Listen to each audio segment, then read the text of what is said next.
On a cool autumn night in Bradenton, Florida, three friends set out on an overnight fishing expedition in a 12-year-old boat. It was a decision they would soon regret. Some of the footage in the story was taped as events unfolded on the days that followed.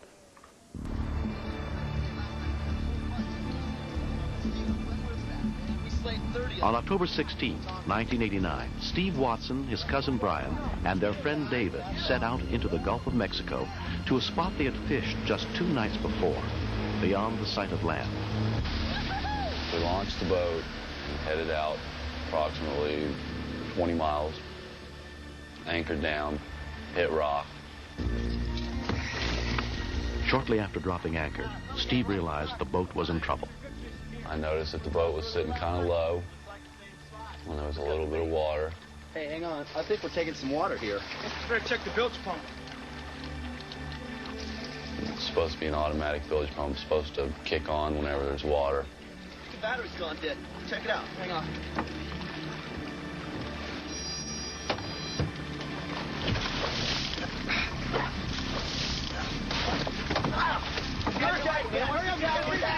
Put this thing on, man.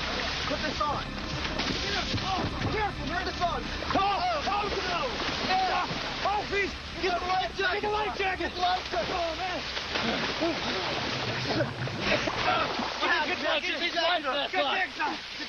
man.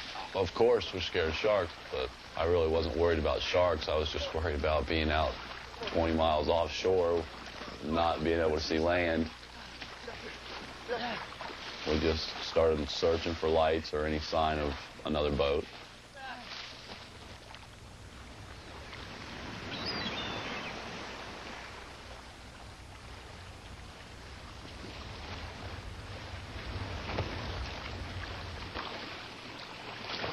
First sign of morning, we seen a blur of something way out that we thought might have been land. We didn't know what it was, but it was the only thing in sight. We decided, with the jellyfish being bad and with the gas coming out and burning us, we figured it would be best off to try to swim for it. Come on! Let's go! Stay together!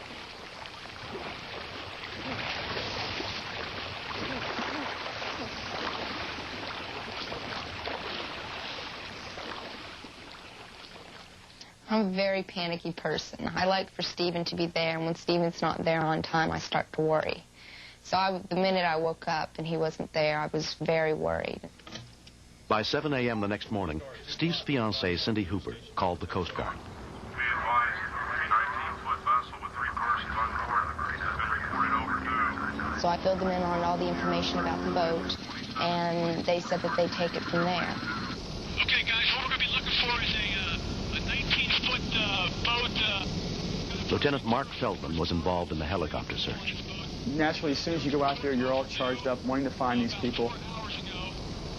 As the case goes on, and you're thinking, these guys might not be in this search area, because you're seeing just about every boat that's out there, and you're continually getting frustrated that it's not the boat that you're searching for.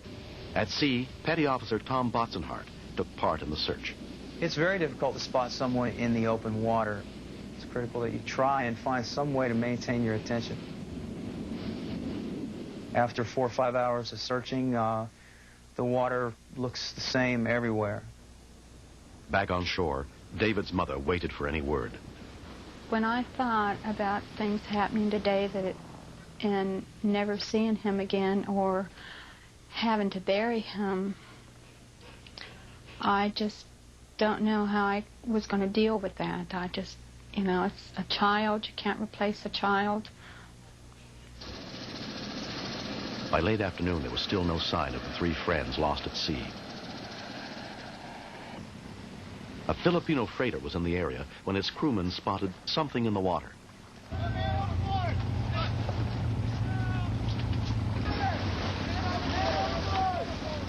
After so many miles, my body pretty much tired out and my mind took over.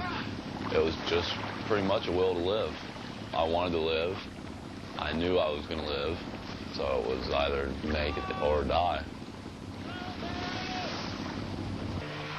Steve was alone. His friends were nowhere in sight.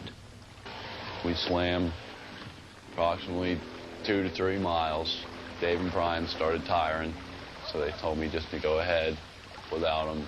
Then I just kept swimming and swimming. He had been swimming for 10 hours when he was finally picked up by the freighter. They basically saved my life.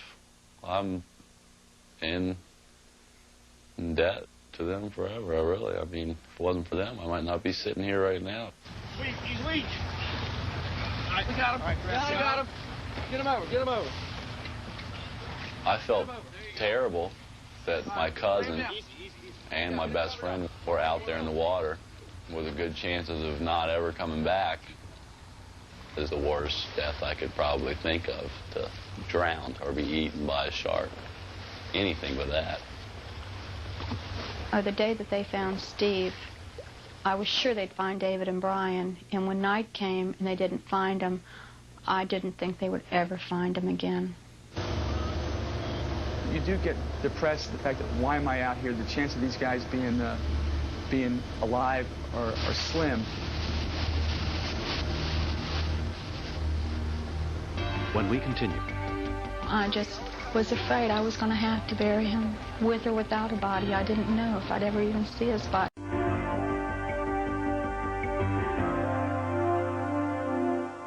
It had been more than 30 hours since the boat had capsized. Brian and David were still missing, somewhere in the open seas. There are times when I would think a shark might have got him. I just was afraid I was going to have to bury him, with or without a body. I didn't know if I'd ever even see his body again. I wouldn't speak to anybody until they were found. I just watched, kept my eyes on the TV. They were my best 2 friends in the world. Early on the morning of the second day, a local news helicopter piloted by reporter Judd Chapin went to the search area to do a live update. If there was anybody still in the water, we had a good chance of at least covering the rescue as a news story. Cameraman Jim Webb and newspaper photographer Bruce Hoskins were also on board. We're going to just do a live shot saying that the search continues, and anytime we're in an area like that, we assist any way we can.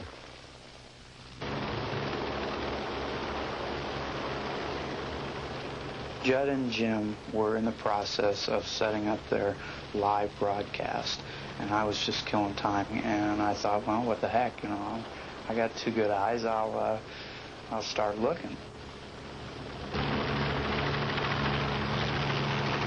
We're really busy here, so rely on you on audio and video levels. As we were circling around, Judd made a steep bank turn to the left, and I looked down. Yeah, I'll take care of it. 1492 taken on AM. Roger, sir. We're going to head to that position. Oh, we did! Roger, Eagle 8 has a man in the water about 1 mile east of the freighter. I've got him in the water. I think you could call it a miracle. I know that if I was in the water and someone spotted me, I wouldn't hesitate at all to call it a miracle. Okay, my position, LORAN coordinates 271411. 830710. I've got him in the water. He is in a life jacket. When we arrived on scene, he was definitely hurting. He was having a hard time staying afloat. So I landed away from him and taxied up to him. The rotor wash on a helicopter of our size is pretty tremendous. You're talking downwash of about 100 miles an hour.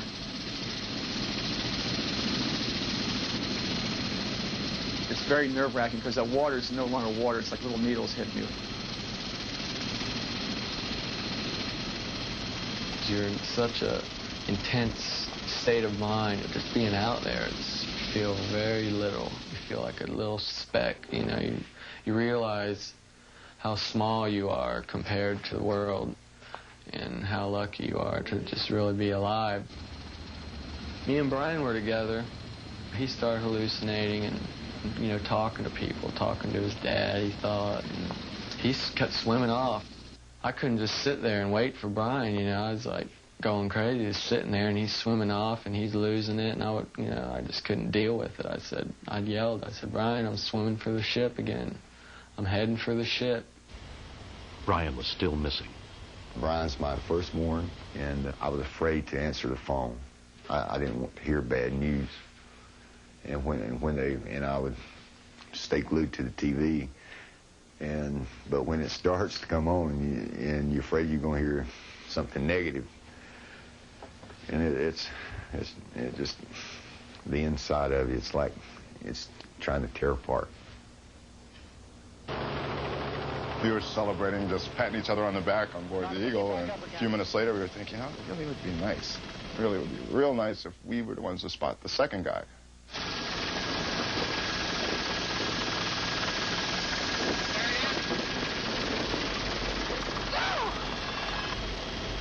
Here's my life raft. Just found the second guy, tossed the second life preserver. Just fine. Does he appear to be alive, you tell? I tell you what, We all knew just at a glance that this guy wasn't too long for this world. My biggest fear was that this guy's going to go under in front of us, and I don't want to be the one to record it. Because if we record it, we'll probably run it, and nothing's worse than knowing you shot it and the family's going to see it. The man is too weak to get into the basket. He is too weak. So they have now, Judd, what can they do? The Coast Guard boat swing in right into him right now. This man has been treading water for many, many hours. It's a pretty good feat for someone with all their strength to get into this basket in the water if they're not familiar with the equipment. For someone that's exhausted after 2.5 days, it becomes almost an impossible thing for them to do. Fabulous story. We're sticking with it for extended coverage here on News. I can't imagine what it would be like to be in the water that long. And the frustration that they must have felt seeing helicopters fly over them for 2 days and not be able to attract their attention. For somebody in that situation to be able to stick it out and not give up is the whole key.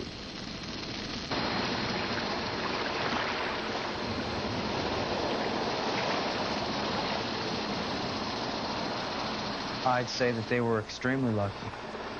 If you do happen to get into a situation where your vessel is overturned, stay with the vessel. It's much easier to find the boat than it is just the person floating. On board. 36 hours after their boat went down, the last of the three was pulled from the sea. They were all suffering from dehydration and jellyfish stings, but grateful to the people who found them. Bruce, thank you very much. You saved my life, and I love you. Miraculously, all three escaped without permanent injury. Losing the two of them would have been losing a part of me. It would have been losing out on a lot of my future because they're, of course, going to be in my future. I learned a lot from it. Never go out in the water without a radio. Never go out in the water without a blow-up raft. Never go out in the water, basically. If you can't see land, it's too far. Next. When I arrived on the scene,